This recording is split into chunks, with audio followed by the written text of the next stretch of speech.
नमस्कार दोस्तों, हमारी आज की कहानी। सास ने बहू की कीमती गहने छीनकर अपनी बेटी को दे दिए। फिर ननंद और सास को हुआ अपनी गलती पर पछतावा। ललिता पढ़ी लिखी और समझदार लड़की थी। उसकी शादी दीपक नाम के लड़के से हुई। दीपक की एक छोटी बहन जिसका नाम काव्या था। ललिता बहुत ही सुंदर थी, लंबा कद, गोरा रंग। वो जो भी पहनती सब उस पर ऐसा लगता जैसे कि उसी के लिए वह बना हो। जब भी वो अपने परिवार के साथ कहीं जाती सब उसकी सुंदरता और गुणों के साथ साथ उसके स्वभाव की भी बहुत तारीफ करते थे। काव्या और उसकी माँ एक दूसरे का चेहरा देखकर रह जाती और कहती, पता नहीं लोगों को क्या अच्छा लगता है इसमें जो इसकी इतनी तारीफ करते हैं, क्योंकि उनका मानना था कि वो जो भी करती है वह एक बहू का फर्ज है और हर बहू को यह सब करना चाहिए। पर ललिता ऐसा नहीं सोचती थी। वो सबको अपना समझती थी और इसीलिए सबका काम करती थी। खुद चाहे जितना भी परेशान हो जाए पर किसी को परेशान होते नहीं देख सकती थी। कहीं भी घूमने जाए तो काव्या के लिए कुछ न कुछ जरूर लाती, पर काव्या को हमेशा अपनी भाभी की चीज़ें ही ज़्यादा पसंद आती थी। वो कभी उनका कोई सूट तो कभी सैंडल और मेकअप यूज करती थी और अपनी भाभी की घर के कामों में भी कोई सहायता नहीं करती थी। पर ललिता को कभी बुरा नहीं लगता। वो हमेशा दीपक से कहती कि उसकी कोई बहन नहीं थी, पर काव्या ने ननंद के रूप में बहन की कमी पूरी कर दी। शादी के बाद उसके पहली शादी की सालगिरह पर दीपक ललिता को बाहर घुमाने ले गया और बहुत ही खूबसूरत पल उन्होंने साथ बिताए। उन पलों के साथ दीपक ने ललिता को सोने का एक हार भी दिया। जब ललिता वापस लौटकर आई तो उसने सासू माँ के पैर छूकर आशीर्वाद लेने के लिए पैर छुए, पर सास की नज़र आशीर्वाद देने से पहले उसके गले पर पहुंच गई और वो तुरंत पूछ बैठी, ये सोने की हार है न? ये कब ले ली? तुम्हें मन से बिल्कुल ही अपनी ननंद की परवाह नहीं है और इस साल पढ़ाई पूरी होते ही उसकी शादी भी करनी है। तुम कभी ये भी नहीं सोचती कि उसके भी कुछ शौक होंगे, उसे भी सोने के गहने पहनने का शौक होगा, पर तुम ये सब कहाँ सोचोगी? तुम्हें तो अपने में ही फुर्सत नहीं। बड़े ही दुखी मन से ललिता अपने कमरे में आ गई, पर उसने दीपक से कुछ न बताया। अगले दिन जब दीपक ऑफिस से लौटा तो उसने ललिता से पूछा, अरे ललिता, तुम्हारी सोने का हार कहाँ है? मैंने तुम्हें पहनने के लिए दिया था, रखने के लिए नहीं। और ललिता ने हंसकर कहा, आपने मुझे इतने प्यार से दी है तभी तो मैंने उसे संभाल कर रख दिया है। और दीपक गुस्सा होकर वहाँ से चला गया। समय गुजरा और ललिता गर्भवती हुई। उसने एक प्यारी सी बेटी को जन्म दिया। अब सारा समय ललिता अपनी बेटी को और काम को देती थी। सजना संवरना तो जैसे उसने छोड़ ही दिया था। दीपक उसके ऊपर बहुत गुस्सा होता कि वो ऐसा क्यों रहने लगी है। उसका चेहरा मुरझाता जा रहा था कि तभी काव्या की शादी भी पड़ गई। ललिता ने खूब मन से काम किया, लेकिन फिर भी उसकी सास और ननंद उसे कुछ न कुछ सुनाने से बाज नहीं आती थी।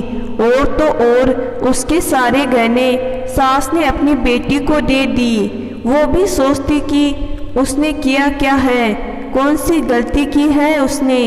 ननंद और सास मुझे पसंद नहीं करती इसलिए वो इतना चिढ़ती है, या उसके सजने संवरने और उसके खूबसूरत होने से अगर काव्या को ज़्यादा श्रृंगार करना पसंद नहीं था, इसलिए वह कोई श्रृंगार नहीं करती, या फिर लोगों के द्वारा की जा रही ललिता की प्रशंसा से सास और ननंद ईर्ष्या करती हो, पर वो ललिता को न जाने क्यों इतना नापसंद करती थी।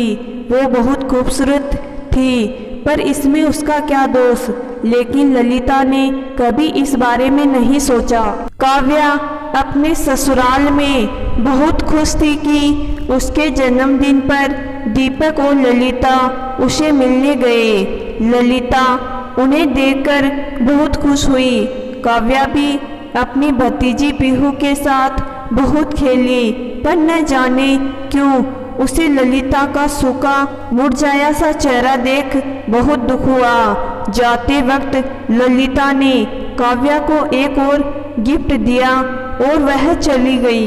रात को जब काव्या ने गिफ्ट खोला तो उसमें सोने की अंगूठी थी जो ललिता की माँ ने दी थी, और माँ और काव्या ने कलह मचाया था उसी सोने की अंगूठी के लिए।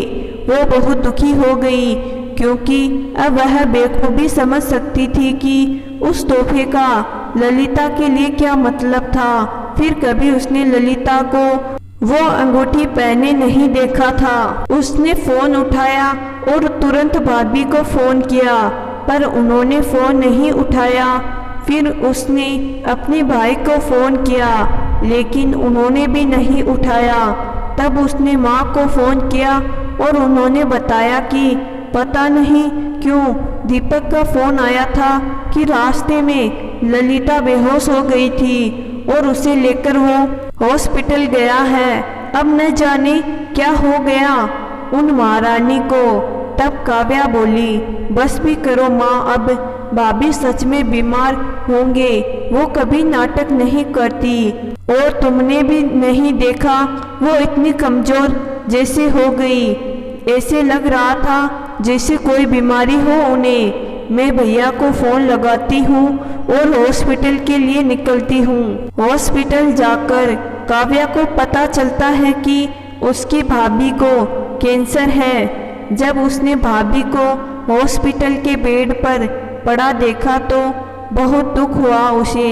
एक हद तक वो अपनी माँ को और खुद को उनकी इस हालत का जिम्मेदार समझती थी। उसे एक एक कर सारे वाक़े याद आने लगे कि कैसे हर बात पर वो और माँ भाभी को ताने मारती थी और ना जाने उस पर कितने अत्याचार किए, और वो कभी कभी खाना भी नहीं खाती, और अगली सुबह अगर खाना बच जाता तो माँ फिर शुरू हो जाती थी और ज़बरदस्ती भाभी को बासी खाना खाना पड़ता। अब वो खुद को बहुत बड़ा गुनहगार महसूस कर रही थी। भाई को देखकर वो बहुत रोई और उनसे माफ़ी मांगती रही। भाभी के पास भी गई, पर वो कुछ बोली ही नहीं और उन्होंने मुँह फेर लिया। डॉक्टर ने जवाब दे दिया था कि बहुत देर हो चुकी है। काव्या को उनके भाई ने घर भेज दिया। सुबह उठकर ईश्वर से अपने किए की माफ़ी मांग रही थी कि तभी उसकी माँ का फ़ोन आ गया था। वो बहुत ही दुखी थी, उन्हें भी आज बहुत पछतावा हो रहा था, और वो बोली, तेरी भाभी अब नहीं रही, वो थोड़ी देर पहले ही हम सबको छोड़ गई। माँ ने काव्या को बताया। दुखी मन से काव्या मायके आई। यहाँ देखा तो उसकी माँ दहाड़े मार कर रो रही थी। उसने अपने हाथों से अपनी भाभी का अंतिम श्रृंगार किया। 5 साल की पीहू बार बार अपनी बुआ को पूछ रही, माँ को आप यह क्या कर रही हैं? कहाँ लेकर जा रहे हो मेरी माँ को? काव्या की तो जैसे शुद्ध बुद्धि ही खो गई। वो पीहू के अनाथ होने का जिम्मेदार खुद को मानती थी।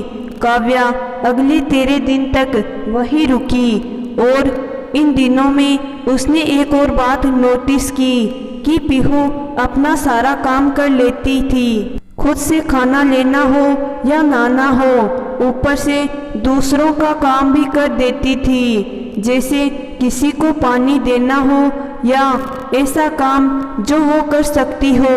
ऊपर से काव्या की माँ सारा दिन उसे कोई न कोई काम में उलझाए रखती थी। 13 दिनों के बाद जब काव्या जाने लगी तो उसने पीहू को ले जाने की बात रखी। भाई ने तो हाँ कर दिया और कहा कि ठीक है, पीहू का माहौल भी चेंज हो जाएगा। पर माँ ने कहा, इसे क्यों लेकर जा रही हो, तुम्हें परेशानी होगी। पर काव्या उसे ले गई।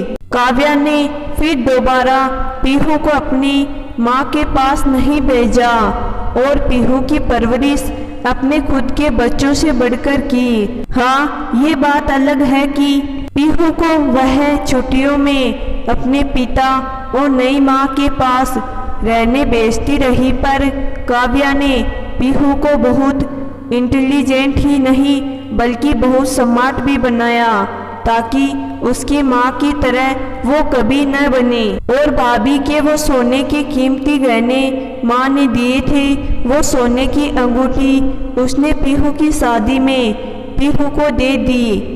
और जब जब पीहू के हाथ में उस सोने की अंगूठी को देखती, तब तब वो हर बार भाभी को याद करती और पीहू के लिए प्यार और अपनापन और भी बढ़ जाता।